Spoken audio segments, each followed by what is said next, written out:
Ukraine যুদ্ধ নিয়ে পুতিনের সঙ্গে জার্মান চ্যান্সেলরের ফোন আলাপ।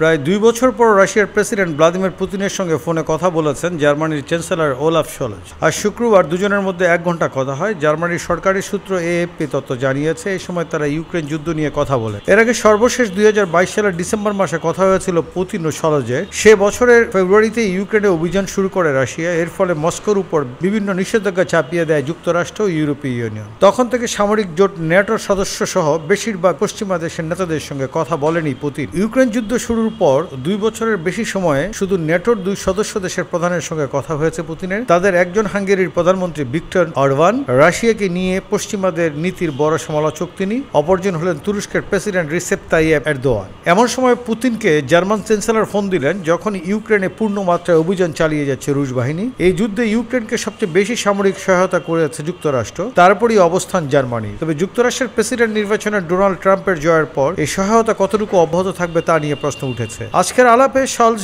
ইউক্রেনের রাশিয়ার আগ্রাসনের নিন্দা জানান বলে উল্লেখ করেছেন তার মুখপাত্র স্টেফেন হ্যাভস্ট্রেট। তিনি বলেন, দীর্ঘমেয়াদী শান্তি প্রতিষ্ঠার লক্ষ্যে ইউক্রেনের সঙ্গে আলোচনায় রাশিয়াকে আগ্রহী হতে হবে বলে জানিয়েছেন চ্যান্সেলর। ইউক্রেনের যতদিন প্রয়োজন পড়বে জার্মানি সহায়তা দিবে, এই কথাও জানিয়েছেন তিনি। পুতিনের আগে আজ ইউক্রেনের প্রেসিডেন্ট ভলোদিমির জেলেনস্কিকে ফোন দেন জার্মান চ্যান্সেলর। কথা উল্লেখ করেছেন স্টেফেন হ্যাভস্ট্রেট। তিনি বলেন, রাশিয়ার প্রেসিডেন্টের সঙ্গে আলাপের পর জেলেনস্কিকে আবার ফোন দেবেন বলে জানিয়েছেন ওলাফ শোলজ। এদিকে ইউক্রেনের প্রেসিডেন্টের কার্যালয়ের এক সূত্র জানিয়েছে, আজকের ফোন আলাপের সময় পুতিনের সঙ্গে কথা না বলার জন্য ওলাফ শোলজকে সতর্ক করেছেন জেলেনস্কি। তিনি বলেছেন, এর ফলে পুতিনকে একঘরে করে রাখার যে প্রয়াস চলছে তাতে বাধা পড়বে আর এই যুদ্ধ চলতেই থাকবে।